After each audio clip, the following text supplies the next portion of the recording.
Con 21 minutos continuamos en Contextos y vamos a recibir a nuestro siguiente invitado.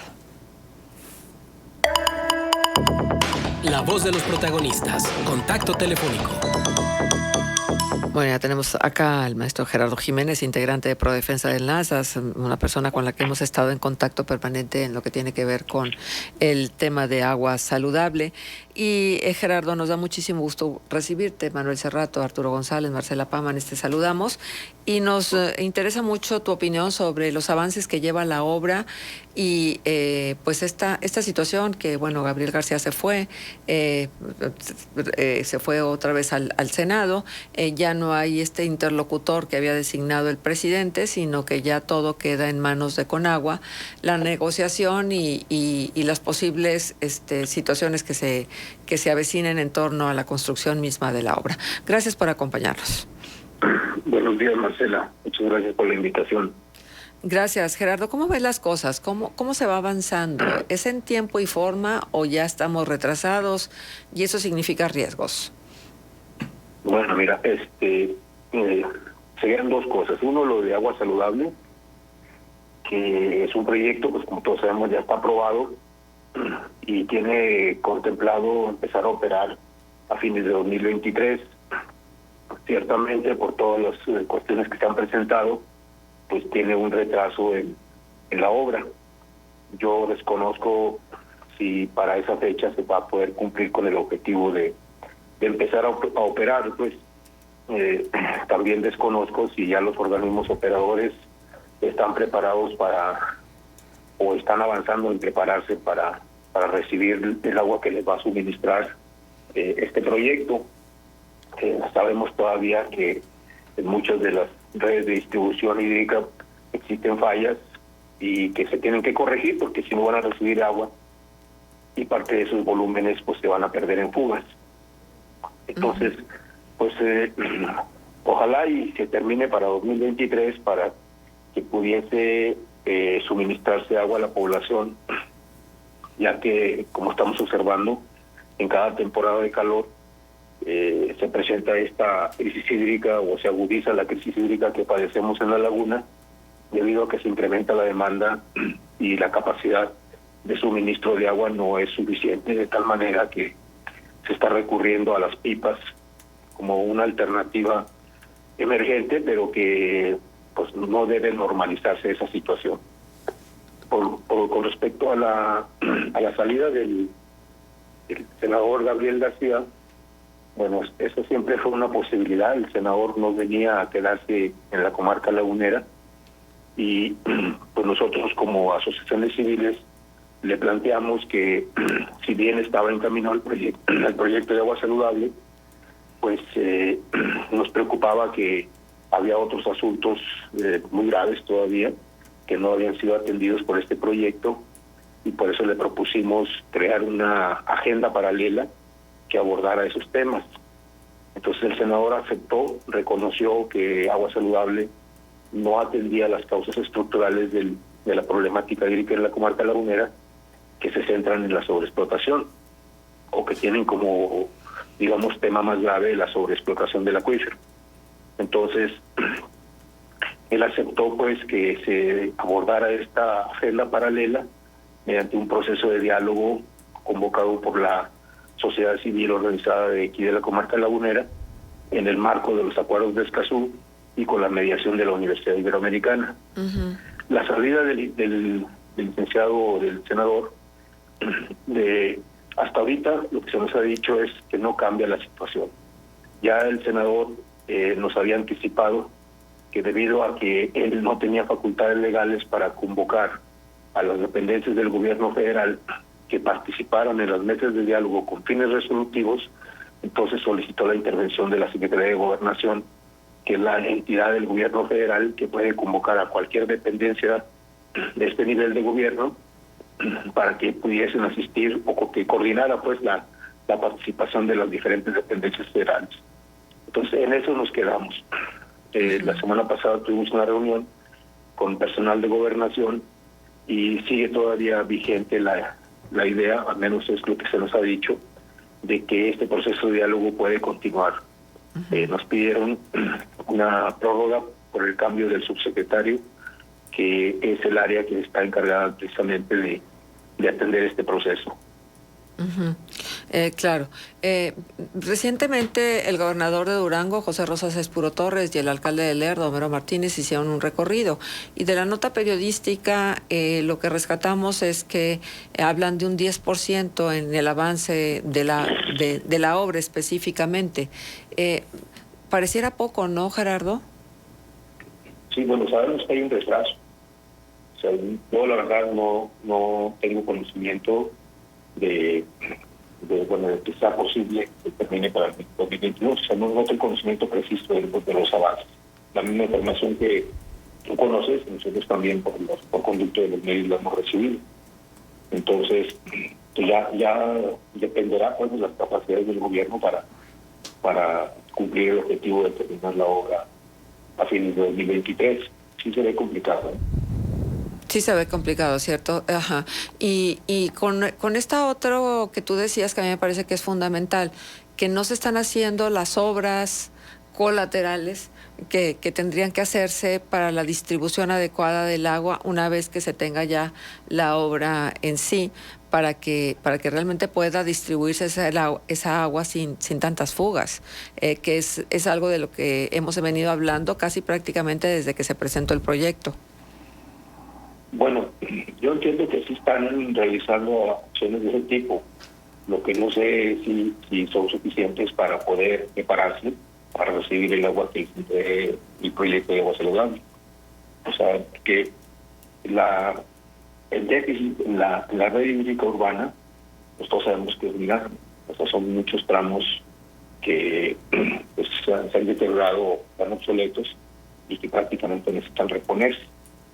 Entonces sabemos que hay una cantidad de dinero destinada a apoyar estas acciones, el dinero del programa de agua saludable, pero no sabemos si está fluyendo ese dinero y no sabemos cuál es el avance que tengan los organismos operadores para poder prepararse a recibir esos volúmenes. Uh-huh.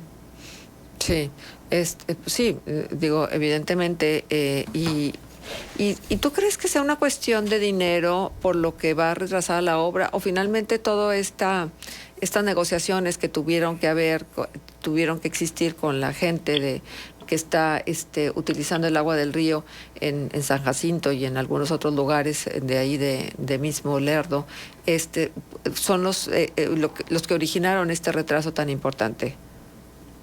Bueno, el retraso pues en parte ha sido por las controversias que ha surgido, la misma que promovimos nosotros como Profesionales del NASAS, cuando observamos la afectación del río y que el senador precisamente gestionó que se bajara 7 kilómetros.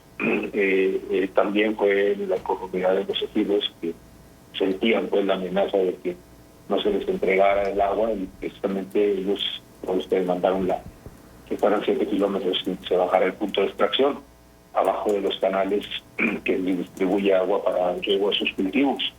Entonces, esa es una de las causas del retraso. El otro, bueno, pues es el mismo mecanismo institucional de licitaciones y de firma de contratos para que la obra avance.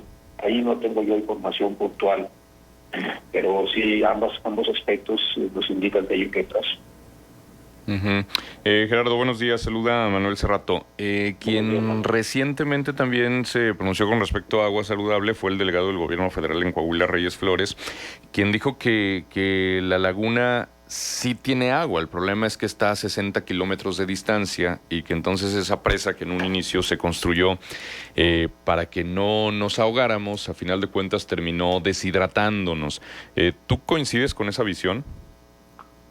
Bueno, mira. En la presa Francisco Zarco se terminó de construir en 1968 como parte de un programa de gobierno que se llamó Plan de Rehabilitación Hidráulica. Uh-huh. El objetivo de construir esa presa fue es una presa reguladora, regular los volúmenes que se liberaban de la presa El Palmito. Y también en ese año se canalizó el río. Fue cuando cometimos la brillante idea tuvimos la brillante idea de secar el río y canalizarlo. Uh-huh. Algo brillante porque perdimos el río, ¿no? Claro, hablando irónicamente, ¿no? Exacto. Entonces, los objetivos de esa presa pues, se han cumplido. Yo creo que el resultado lo que tiene que es revisar todos estos antecedentes y darse cuenta que el problema de la laguna sí ciertamente es un problema de gestión del agua, o sea, de un manejo inadecuado del agua, un manejo no sostenible. A nosotros nos queda muy claro que el problema aquí es que se permitió durante los últimos 30 años en el amparo de la ley de aguas toda esta anomalía, vamos a llamarle así, todo este desorden de extraer agua ilegalmente del subsuelo y del tráfico que ocurre con respecto a esa agua. Entonces, nos queda muy claro que el problema en la laguna es de ordenar el uso del agua y ser más eficiente. No es tanto que la presa esté ahí, que esté muy retirada. O sea, esta presa se construyó con objetivos muy puntuales, los cuales pues se cumplieron. Entonces, pero no está en el origen del problema, de las causas del problema, ¿no?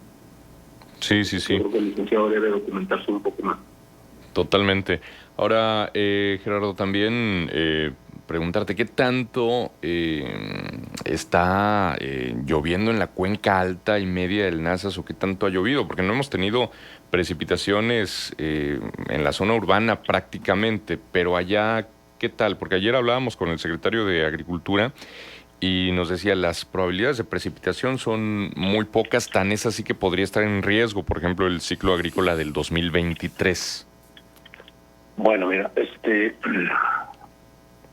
yo digo que hay que prender las veladoras, ¿no? Para que llueva, porque las presas andan alrededor de pues mira, según los datos que tenemos, no llegan al 40%, ¿no? El Palmito, que es la presa más importante, anda, según datos de hoy, del 39% y Francisco Sal con 37%. Obviamente, con esos volúmenes, pues no es posible llevar a cabo el ciclo agrícola del año próximo, pero apenas vamos a entrar en el periodo de lluvias. Sí es preocupante porque estamos hablando de un fenómeno más o menos generalizado de sequía en todo el norte de México. O sea, nosotros aquí localmente ya tenemos varios años con sequía moderada. O sea, nuestra precipitación en la comarca estos últimos 3 años ha sido menor al promedio histórico, entonces hemos tenido una condición de sequía moderada. Ojalá llueva, porque si no vamos a enfrentar una condición de mayor severidad de sequía. Podemos entrar en una condición de sequía severa y ojalá y no sea también excepcional. Entonces, si hay esa preocupación, de que no llueva, entonces sí, el año que entra nos va a agarrar con pesados, porque por un lado el abatimiento del acuífero continúa de manera muy acelerada y obviamente por más pozos que perfores, pues estos te van a caducar pronto y no vas a resolver el problema de abasto a la población en tanto que empiece a operar agua saludable. Y si no llueve y no se almacenan los volúmenes suficientes en las presas para un siguiente ciclo agrícola, que ya no solamente vas a tener una condición de estrés hídrico en las zonas urbanas o con la población, pues, sino vas a tener también un problema de crisis en la agricultura, porque no vas a tener los volúmenes disponibles para mantener un ciclo agrícola como ha ocurrido en los últimos años. Claro. Gerardo, te saluda Arturo González, buenos días. Buenos días, Arturo. ¿Existe la posibilidad de que en un escenario de baja captación y bajo nivel de las presas haya disputa entre los productores que ceden derechos de esas aguas para el proyecto Agua Saludable una vez que esté operando? Y si habría condiciones legales para hacer prevalecer el derecho humano al agua por encima del interés económico de los productores. Bueno, mira, yo creo que en una condición de este tipo se va a priorizar el abasto doméstico. Aquí el asunto es que nosotros pensamos que el abasto doméstico no se debe dejar únicamente a la fuente de agua superficial. O sea, no, los 200 millones de metros cúbicos que pretende proveer agua saludable en los próximos 25 años a la población de la comarca no deben ser únicamente extraídos del río. Siempre tiene que tener una alternativa o una fuente alterna, porque como hemos señalado, la parte vulnerable de agua saludable es precisamente la dependencia del agua superficial, y el agua superficial es la que se almacena en las presas. Y sabemos que el 73% del agua que se almacena en la presa del Palmito, que es la más importante, depende de las precipitaciones y los escurrimientos que ocurren en la parte media y alta de la cuenca. Entonces, en una condición que pongamos como ocurriera en este año, en que no lloviera lo suficiente en la parte media y alta de la cuenca, obviamente no vas a almacenar los volúmenes necesarios para cubrir un ciclo agrícola y tampoco para cubrir el volumen que va a requerir agua saludable. Entonces, esa parte vulnerable del proyecto, que es precisamente una condición parecida a la que padece Monterrey, conlleva a que tú no debes cancelar los pozos que actualmente tienes para uso doméstico. Debes dejar por lo menos una parte de ellos, o no utilizarlos en algún año, cuando tengas volúmenes suficientes en la presa, y tenerlos como reserva para cuando tengas una condición de sequía como la que estamos viendo. Entonces, lo que quiero decir es que la decisión más acertada que podemos tomar aquí en la región es no depender de una fuente de agua. Monterrey depende 2/3 del abasto de agua superficial, o sea, el agua que se precipita y se almacena en las presas que actualmente se utilizan para abastecer a la población, y el otro tercio depende del agua subterránea.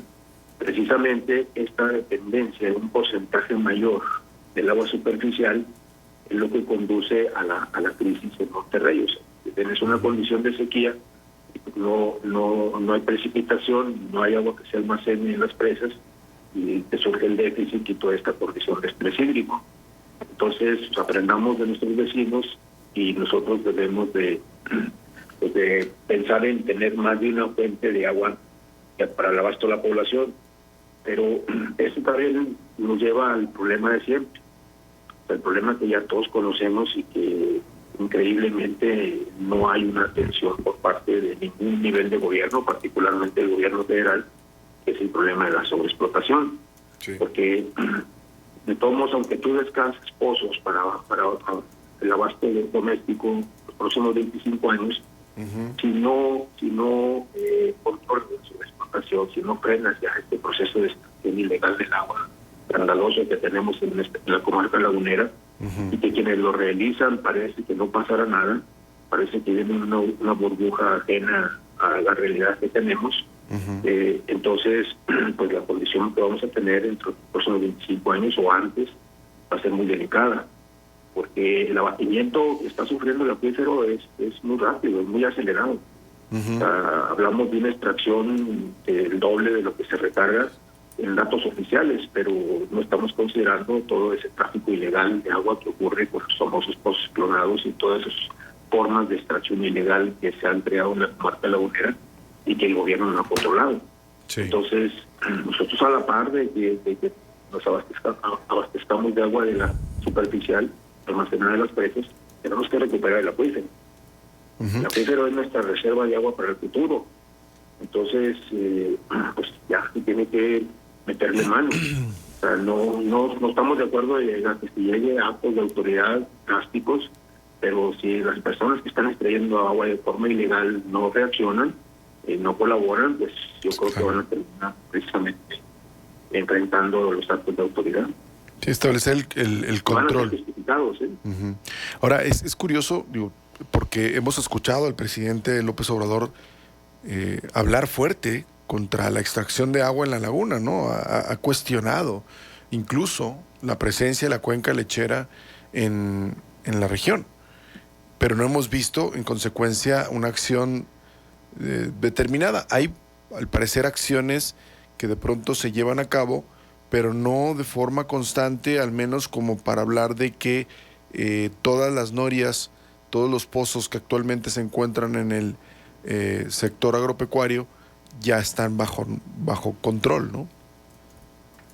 No. Es control, bueno, nosotros pensamos que se tiene que regular la extracción.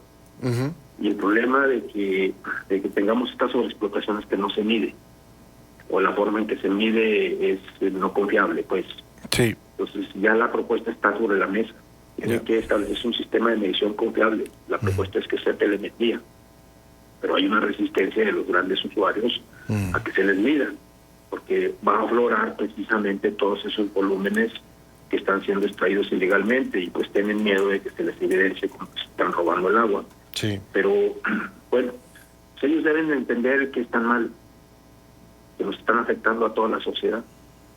Entonces pues tienen que reaccionar, y el gobierno por ni modo tiene que medirles el agua en acuerdo con ellos o a fuerza, no hay otra. Tenemos que recuperar el acuífero. Entonces pues por ahí es donde estamos encaminando este diálogo paralelo a Agua Saludable, porque sí nos preocupa el futuro. O sea, nos preocupa, bueno, esta condición de crisis que tenemos. Agua Saludable lo que va a hacer es mitigarlo, no resolverlo. Entonces necesitamos emprender medidas que realmente lo resuelvan, y para eso hay que recuperar el acuífero, hay que regular las extracciones.